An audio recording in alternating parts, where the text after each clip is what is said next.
रामदेव को जेल भेजने की तैयारी चल रही है। दोस्तों, एक बार तो रामलीला मैदान से बाबा रामदेव पुलिस से बच गए थे, महिलाओं का वस्त्र धारण करके भागने में कामयाब हो गए थे। आप तस्वीर देख सकते हैं। लेकिन इस बार लोगों की जान से खेलने का आरोप है, जान से खिलवाड़ का आरोप है। कोरोना संकट काल में जिस तरह से बाबा रामदेव ने फ्रॉड करने की कोशिश की, इससे उनकी मुसीबतें अब बढ़ गई हैं। दोस्तों, आपको मालूम है, कल बाबा रामदेव और उनकी कंपनी ने कोरोनिल नाम की दवाई लॉन्च करी, जिसमें दावा किया गया कि गारंटीड 7 दिन में यह कोरोना का इलाज कर देगी, जिसको भी कोरोना होगा वो ठीक हो जाएगा। दोस्तों, जैसे ही ये सुना तो कई विभाग हरकत में आ गए। सबसे पहले उत्तराखंड की भाजपा सरकार के अंडर में आने वाला आयुर्वेद विभाग हरकत में आया। उसके लाइसेंस के वरिष्ठ अधिकारी ने अपना बयान जारी करके ये जानकारी दी कि हमसे कोई अनुमति नहीं ली बाबा रामदेव ने कोरोना की दवाई बनाने के नाम पे,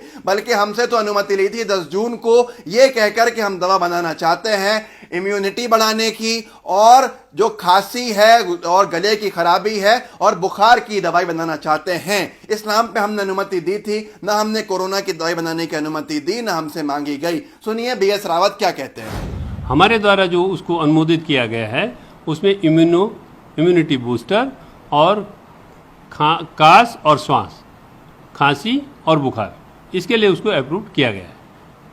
इसके अलावा कोरोना के लिए हमारे द्वारा कोई उसका अप्रूवल नहीं दिया गया। अब दोस्तों, सबसे पहले तो ये हुआ कि वहां उत्तराखंड की सरकार, जिसका इनको लगता था कि वो ये उनसे ऊपर है क्योंकि भाजपा की सरकार है, वो ही हरकत में आ गई। मामला यहां लोगों की जान का था। अब इसके बाद दूसरा जो हरकत में आया वो आया आयुष्मान मंत्रालय, नरेंद्र मोदी जी की सरकार का, जिसके मंत्री शिवपत नायक हैं। आयुष्मान मंत्रालय ने इनके सारे विज्ञापनों पर बैन लगा दिया, इनके सारे जो बिक्री थी उस पर बैन लगा दिया। ये नहीं बेच सकते जब तक हम इसको पास नहीं करेंगे। आयुष्मान मंत्री का कहना था कि उन्होंने गाइडलाइंस का पालन नहीं किया। सुन लीजिए श्रीपद नायक क्या कहते हैं। ये सब कर दिया उन्होंने, और ये भेजने से पहले ही वो डिक्लेयर कर दिया। ये नहीं होना चाहिए था, लेकिन हमने उसको रिक्वेस्ट किया कि आप तुरंत जल्दी से जल्दी भेजो। आपकी दवा उसको कुछ करने के लिए हम नहीं कहते हैं, लेकिन वो थ्रू प्रॉपर प्रोसीजर से वो जाए। दोस्तों, इसके बाद यहां पर जानकारी आचार्य बालकृष्णन ने दी कि हमने आयुष्मान मंत्रालय को पूरी जानकारी दे दी है, ब्यौरा दे दिया है। दवाई का जो हमारी संवाद की कमी थी वो हमने दूर कर दी है। लोगों को लगा कि अब इनका मामला जो है सही हो गया। इन्होंने जानकारी दी माननीय जो मंत्री थे केंद्र के, उनके विभाग को, आयुष्मान विभाग को, कि हमने इसकी क्लिनिकल ट्रायल जयपुर में की है, जयपुर के एक निजी अस्पताल में की है जिसका नाम निम्स है। और निम्स अस्पताल में हमने इसकी ट्रायल 200 पेशेंट पे करके देखा कि 1 हफ्ते में सब सही हो गए। उसके बाद ही हमने इसको लॉन्च किया है। आयुष्मान विभाग इनसे संतुष्ट होता, खामोश होता उससे पहले ही, क्योंकि जयपुर का नाम आ गया तो राजस्थान सरकार हलचल में आ गई। राजस्थान के स्वास्थ्य मंत्री रघु शर्मा का बयान आ गया। रघु शर्मा, स्वास्थ्य मंत्री राजस्थान, ने साफ कहा कि हमसे कोई अनुमति नहीं ली है ऐसा कोई भी क्लिनिकल ट्रायल करने की राजस्थान प्रदेश में, और यह पूरा फ्रॉड है जिस पर हम कार्रवाई करेंगे। सुनिए रघु शर्मा क्या कहते हैं। ना तो हमारे पास किसी ने आवेदन किया, ना हमने किसी को स्वीकृति दी। ये तमाशा है क्या? WHO क्या कह रहा है, ICMR क्या कह रहा है? और इस तरह की जो क्लिनिकल ट्रायल है वो बिना सरकार की परमिशन के कैसे आप कर सकते हो? ये तो आपराधिक कृत्य है, ये तो दंडनीय अपराध है। हम देखेंगे जो FIR दर्ज की एक डॉक्टर ने, मैं पुलिस डिपार्टमेंट को डायरेक्शन दूंगा और ये कहूंगा कि इसका इन्वेस्टिगेशन हो। ये किस तरह से इन्होंने किसकी परमिशन से ट्रायल किया है, मजाक बना दिया इन्होंने। कई पेशेंट हमारे यहाँ राजस्थान में 3-3 दिन में पॉजिटिव से नेगेटिव हुए हैं।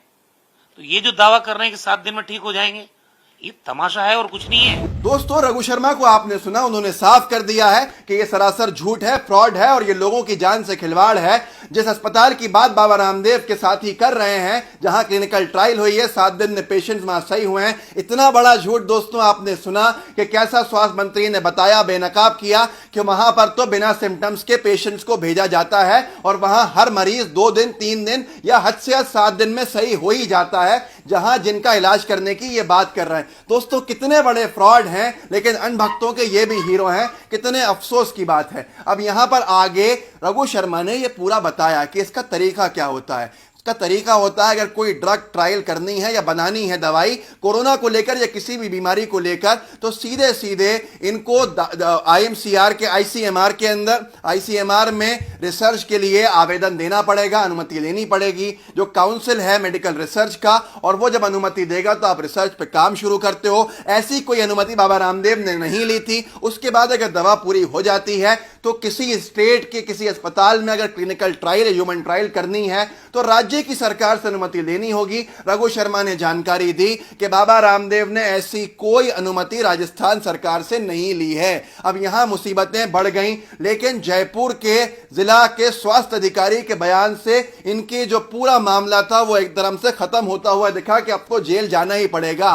जिला स्वास्थ्य अधिकारी ने यह कहा कि मुझसे कोई अनुमति नहीं ली किसी ट्रायल की, ना मेरे संज्ञान में यह पूरा मामला रहा, ना हमारा कोई अधिकारी वहां पर उपस्थित रहा, इसलिए यह वैध है ही नहीं। अब यहां पर सबसे बड़ी परेशानी कि कितना बड़ा झूठ देश के सामने बोला सिर्फ 500 रुपए की किट बेचने के लिए बाबा रामदेव ने। दोस्तों याद होगा ये वही बाबा रामदेव हैं जिन्होंने एड्स के इलाज की दवा का भी दावा किया था, तब इनको भारत सरकार ने नोटिस थमा दिया था और इनकी दवाई पर रोक लगाई गई थी। ये वही बाबा रामदेव हैं जो अनभक्तों की हीरो हैं, जबकि ये बाबा रामदेव दावा कर चुके हैं कि पुत्र लाभ की भी दवाई बना चुके हैं ये लोग कि हमसे दवाई ले जाओ पुत्र हो जाएगा। ऐसे ऐसे गैर जिम्मेदाराना काम कमाने के लिए करने वाले जिनका एनुअल रेवेन्यू 8,600 करोड़ क्रॉस कर जाए और इतना सारा पैसा कमाने के बाद ये लोगों की जान से खिलवाड़ करे, फिर भी अनभक्त इनको हीरो समझे, कितने दुख की बात है। क्यों? बस ये क्योंकि मोदी सरकार की तारीफें करते रहते हैं और मोदी सरकार की कार्यवाही इन पर ज्यादा इसलिए नहीं होती शायद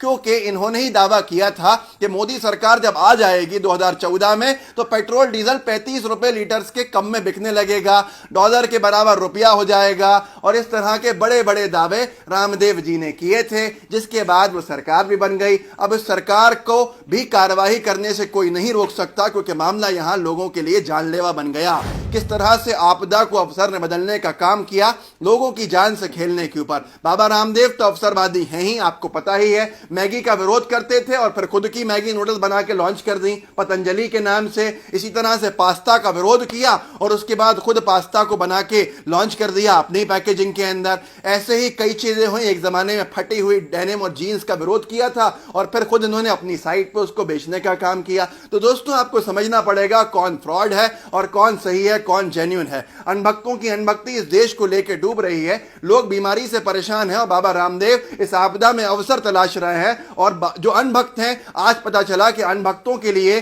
सिर्फ मोदी जी की बुराई नहीं, रामदेव जी की बुराई